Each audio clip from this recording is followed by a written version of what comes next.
भाई, उधर देखो उधर।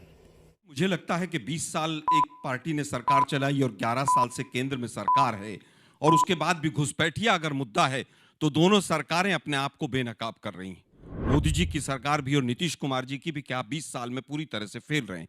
इस सरकार के पास कोई आंकड़ा नहीं। 2014 के बाद से कितने घुसपैठियों को वापस भेजा, अलग अलग आंकड़े अलग अलग स्रोत से आते रहते हैं। दुर्भाग्य यह है कि जो ना मुद्दे होते हैं उनको मुद्दा बनाया जाता है।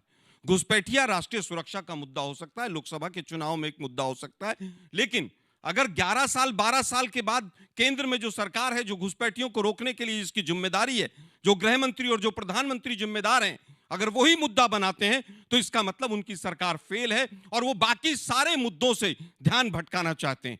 मुद्दा है शिक्षा का, पलायन का, भ्रष्टाचार का, 70 करोड़ के भ्रष्टाचार जो सीएजी ने उजागर किया है, वोट चोरी का, महिला सुरक्षा का। पटना और दिल्ली सबसे ज्यादा असुरक्षित हैं महिलाओं के लिए, कैसे बच्चे दिल्ली में पढ़ने आते हैं, ये तमाम मुद्दे हैं। लेकिन मोदी जी की आदत है, लोकसभा का चुनाव होगा तो 80-20 की बात करेंगे, ज्यादा बच्चे वाले, कम बच्चे वाले, शमशान, कब्रिस्तान, मंगलसूत्र, भैंस खोल ले जाएंगे, मुजरा, पता नहीं कहां कहां से शब्द लेकर आते हैं। इसी तरह से मोदी जी, अब आप घुसपैठियों की बात कर रहे हैं तो आप अपनी बेनकाबी कर रहे हैं। मेरे साथ पूर्व वक्ता ने कहा कि 2 करोड़ वहां पर है। आज तक एक ही आकलन हुआ है और उसमें केवल आसाम में हुआ है कि 17 लाख वहां पर बांग्लादेशी पाए गए। जितना भी आप कोई भी आंकड़ा उठाकर देख लीजिए, 2013 के बाद 14 के बाद आपको कोई भी ऑथेंटिक आंकड़ा नहीं मिलेगा। 11 साल 12 साल के बाद आपको डेमोग्राफिक शिफ्ट की बात याद आती है। वेस्ट बंगाल आएगा तो घुसपैठिया मुद्दा, झारखंड आएगा तो मुद्दा, आसाम आएगा तो मुद्दा, दिल्ली आएगा तो मुद्दा। अब बिहार का चुनाव हो तो सारे घुसपैठिए बिहार में चले गए, दिल्ली वाले सब वापस भेज दिए इन्होंने, लाला रामदेव के ट्रक में भर के वापस भेज दिए सारे के सारे। आज तक इनके पास कोई आंकड़ा नहीं है, मुद्दों को भटकाने का केवल आंकड़ा है। सर, मेरा सवाल आपसे यही है कि बिहार में अब शिक्षा और इंफ्रास्ट्रक्चर, स्वास्थ्य, ये सब मुद्दे खत्म हो गए हैं? जो रातों रात बिहार में पुल चोरी हो जा रहे हैं, कभी सड़क चोरी हो जा रहे हैं, ये सब मुद्दे खत्म हो गए हैं? जो अब यहाँ पे कभी घुसपैठिया, कभी मोदी जी की गाली, मोदी जी की माँ को गाली देना, ये सब मुद्दे लाए जा रहे हैं बिहार के चुनाव में। क्या बात है सर, क्या बात है सर। यहाँ पे एक जज झारखंड से आते हैं, झारखंड के अंदर कोई भी जाएगा देखेगा कि वहां पे संथाल परगना के अंदर डेमोग्राफी बदली जा रही है और वहां पे घुसपैठिया बढ़ रहे हैं। ये बात मैंने नहीं, झारखंड हाईकोर्ट ने कहा। यहाँ पे एक जज जम्मू कश्मीर से आती है, 70 सालों तक इन्हीं नेता कहते थे, अरे आर्टिकल 370 एब्रोगेट, पंडितों की बात करना, तुम कम्युनल कर रहे हो, कम्युनल कर रहे हो। 70 साल बाद आर्टिकल 370 हटा, कम्युनल मुद्दा नहीं था, देश का मुद्दा था, परंतु यही नेता कहते थे क्यों उठा रहे हो। अब मैं आता हूं घुसपैठियों के मुद्दे पे। जब एनआरसी लागू करने की बात हुई थी, कौन से लालटेन वाले थे, घूमते थे, जिन्हें बिहार को 70 साल तक सिर्फ लालटेन दिया? क्या बोले लालटेन वालों ने? अरे एनआरसी ला रहे हो, एनआरसी ला रहे हो, एनआरसी ला रहे हो। क्या इंटेंट था एनआरसी का? घुसपैठिया हटाने का इंटेंट था। कौन विरोध में आए थे? यही विरोध में आए थे। सीए के वक्त क्या कहा था? मुसलमानों की नागरिकता चली जाएगी। कोई एक मुसलमान की नागरिकता गई? पूछना चाहता हूं किसी से, बताओ गई? ये पूरे वक्तव्य में मैंने मुसलमान शब्द का प्रयोग नहीं किया, ये मुसलमान को लेके आए। अरे भारत पे हक भारतीयों को होगा, भारतीय मुसलमान को होगा, भारतीय हिंदू का होगा, भारतीय क्रिश्चियन का होगा, घुसपैठियों का क्यों होगा? रोजगार भी भारतीयों को मिलेगा। बिहार की बात करते हैं, अरे उनको बंद तो करो, स्टार्ट करके छोड़ दिया। देखिए, मुझे लगता है घर का मुखिया ही 11 साल के बाद कहे कि मेरे घर में घुसपैठिए घुस आए हैं और मेरे घर के संसाधन खा गए हैं, तो क्या उस मुखिया को घर का मुखिया बने रहने का कोई अधिकार है? अगर इलेक्शन कमीशन खुद ही कहे कि मेरे यहां पर घुसपैठियों के वोट बन गए हैं, तो क्या उस चीफ इलेक्शन कमिश्नर को अपने पद पर बने रहने का अधिकार है? अगर 25 अगस्त को 2025 में सुप्रीम कोर्ट पूछे कि आपका स्टैंडर्ड ऑपरेटिंग प्रोसीजर बांग्लादेशियों को बाहर भेजने का क्या है, और सरकार कहे कि हमारे पास कोई स्टैंडर्ड ऑपरेशन प्रोसीजर नहीं है, तो क्या गृह मंत्री को अपने पद पर बने रहने का अधिकार है? एसआईआर में यह नहीं पता कितने घुसपैठिए के वोट बने कि नहीं बने। अब हम केवल यह कहना चाहते हैं कि गृह मंत्री, प्रधानमंत्री और चीफ इलेक्शन कमिश्नर बताएं कि कितना आंकड़ा है, कितने घुसपैठिए यहां पर देश में आए हैं, और 7 दिन का समय है आपके पास।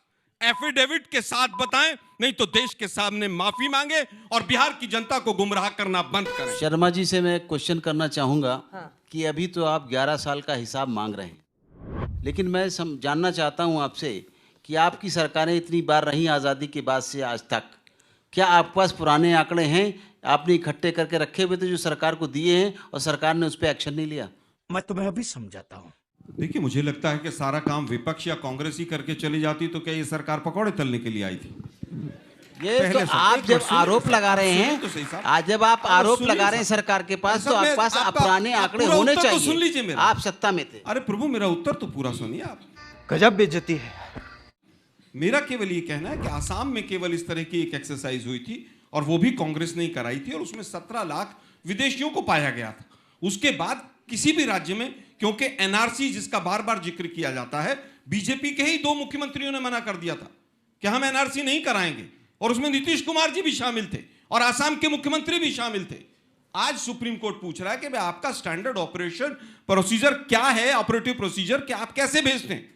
ढाका के साथ कोई अरेंजमेंट नहीं। अभी कह रहे हैं साहब परिस्थिति अभी नहीं आई है, परिस्थिति आएगी तो करेंगे, लेकिन लाल किले से आप चिल्ला के वोट मांगेंगे। अभी परिस्थिति नहीं आई है, अभी परिस्थिति आएगी तो कोई ना कोई रास्ता बनाया जाएगा। एक स्टैंडर्ड ऑपरेटिव प्रोसीजर है, पहले से चला आ रहा है, और उसी के तहत 2004 से 2014 तक लगभग 90,000 बांग्लादेशियों को वापस भेजा गया था। और अब क्या है? अब लगभग 3,000 को भेजा गया है पिछले 10-11 साल में। और देश के प्रधानमंत्री हल्ला इतना मचाते हैं जैसे बहुत कुछ कर दिया हो, कि लाला रामदेव के सारे ट्रक लगा के खड़े कर दियो और वही भेज के आएंगे। अब देश के प्रधानमंत्री को सोच समझ के बोलना चाहिए कि वो स्वयं लाल किले की प्राचीर से क्या बोल रहे हैं। ठीक है, चल। सबसे पहले मैं कंडेम करना चाहूंगी जो अभी इससे पहले फैज खान जी यहाँ पर आए थे, उन्होंने कहा सफाई मेहतर करेगा। ना, अब सफाई मेहतर नहीं करेगा, संविधान लागू है, सब बराबर सफाई करेगा फैज खान जी। और दूसरा बात, बिहार में 2,60,000 लोग डोम समुदाय से आते हैं। आपको पता है उनमें डॉक्टर्स कितने हैं? मात्र 19, इंजीनियर मात्र 63। इसी सोच के कारण जब तक ये सोच खत्म नहीं होगी तब तक लोग बराबरी पर नहीं आएंगे। दूसरी बात, अभी जेडीयू के प्रवक्ता यहाँ पर बोल करके गए कि 2 करोड़ घुसपैठिया है। नहीं, फिर वहां आप गलत, क्योंकि खुद एसआईआर में चुनाव आयोग ने एफिडेविट दिया है सुप्रीम कोर्ट को, 1 को घुसपैठिया नहीं मिला, फिर खत्म। उसके बाद आपने बोला सैचुरेशन रेट बहुत ज्यादा है, आधार कार्ड बहुत ज्यादा बन गया, फिर वहां गलत, क्योंकि वहां पर मैं आपको बता रही हूँ कि जो आप आंकड़ा जोड़ रहे हैं ना, आप आबादी ले रहे हैं 2011 के सेंसस वाला, आधार कार्ड जोड़ रहे हैं अभी वाला, तब तो फिर गड़बड़ाएगा ही। और आखिरी बात, हम बिहार से हैं, बिहार का सबसे बड़ा मुद्दा है बेरोजगारी, पलायन, गरीबी, भुखमरी। शाबाश बेटा, बहुत बढ़िया मुन्ना। अमित शाह जी देश के गृह मंत्री हैं। मुझे लगता है कि पहली बार ऐसा इस देश में हो रहा है कि गृह मंत्री खुद ढोल पीट रहे हैं कि हम इनकॉम्पिटेंट हैं। आंकड़ों से समझिए कैसे इनकॉम्पिटेंट है। 2004 से लेके 2013 के बीच में हमने कितने घुसपैठिए बाहर डिपोर्ट किए? दैट्स 90,000। अब हम इनके आंकड़े पर आते हैं, 2014 से लेके 2025 तक इन्होंने कितने डिपोर्ट किए? मुश्किल से मुश्किल 15,000 पहुंच रहा है। यही नहीं हुआ, अब क्या किए हैं कि जिस साल से शुरू किए घटाते जा रहे हैं। हमने 2013 में कुल 5,234 घुसपैठियों को डिपोर्ट किया। इनका आंकड़ा सुनिए, 14,989, 2015 474, 2016 308, 2017 51। मतलब कि खुद आप घुसपैठियों को निकाल नहीं रहे हैं तो आपको कौन दायित्व देता है कि आप घुसपैठियों पे बात करें? करिए, लेकिन निकालिए तो सही। दूसरी सबसे इंपॉर्टेंट बात है कि गृह मंत्री जी से तो अपना बिटवा संभल नहीं रहा है, अपना विभाग कैसे संभालेंगे? क्योंकि आईसीसी का मैच तो आप करवा दिए। पाकिस्तान के बारे में आप बोल रहे थे कि पाकिस्तान हर तरीके से आतंकवाद में लिप्त है, तो आपने क्यों उसके साथ मैच कराया? मैच कराने के साथ साथ उनका बेटा अनुराग ठाकुर, शाहिद अफरीदी सब साथ में मैच इंजॉय करते नजर आते हैं। काहे घुसपैठिया बोलते हैं? तीसरी बात, आप देश में हर तरीके से नफरत का माहौल बनाना चाहते हैं, इसलिए गिरिराज जी क्या बोलते हैं? वो बोलते हैं कि देश का मुसलमान स्कीम्स का फायदा उठाता है पर मोदी जी को वोट नहीं करता है, इसलिए देश का मुसलमान नमक हराम है। इस हिसाब से उनके आर्ग्यूमेंट को मैं काउंटर करती हूं, पूछती हूं, जब हमारी भी तो सरकार थी इतने सालों से, तो आप भी हमको वोट नहीं किया, भाजपा में गए, तो हमारी स्कीम का फायदा तो आप भी उठा रहे थे, तो नमक हराम कौन हुआ? समझ रहे हो? आपके आर्ग्यूमेंट के हिसाब से। उसके बाद इंपॉर्टेंट, घुसपैठिया हमारे लिए मुद्दा बिल्कुल भी नहीं है, क्योंकि यहाँ जितने लोग बैठे हैं, जिस सबको मैं देख रही हूँ, सब युवा हैं। कोई पकौड़ा नहीं तलना चाहेगा पढ़ाई लिखाई के बाद। मैं इसलिए ये बात करती हूँ क्योंकि 3 करोड़ दलित बिहार में रहते हैं। सरकारी नौकरी का आंकड़ा बता रही हूँ मात्र 23,000 के पास है। अब हमको नौकरी का मुद्दा चाहिए कि घुसपैठिया का मुद्दा चाहिए? ये देश की आवाम तय करे। आप बताइए, अभी जब मैं यहाँ खड़ी हूँ, बिहार में बीबी ट्री 4 के लिए लोग लड़ रहे हैं, सड़कों पे लाठी खा रहे हैं, उनको नौकरी चाहिए कि घुसपैठिया का मुद्दा चाहिए? यही नहीं, अभी और सुनिए। सबसे पहले तो मेरा जो सवाल था उसको मुझे जवाब ही नहीं मिला कि कितने घुसपैठिए आए हैं, कितनों के ऊपर मुकदमे चल रहे हैं और कितनों को सरकार ने निकाल के बाहर फेंक दिया। उसका आंकड़ा किसी के पास नहीं है, बस घुसपैठिया आ गए। बात नंबर 2, जज साहब ने पूछा कि वारिस भाई आप सिर्फ मुसलमानों की बात करते हैं सीमांचल के अंदर। मैं बोलना चाहूँगा आपको जज साहब बड़े एहतराम के साथ कि अभी जेडीयू के प्रवक्ता ने कहा कि नीतीश के राज में मुसलमानों को बहुत फ़ायदा हुआ, बहुत भलाई किया। मैं पूछना चाहूँगा बरसोई के अंदर, सीमांचल बरसोई में इलेक्ट्रिसिटी के मुद्दे के ऊपर कुछ युवाओं ने संवैधानिक तरीके से जाके वहाँ पे प्रदर्शन किया था।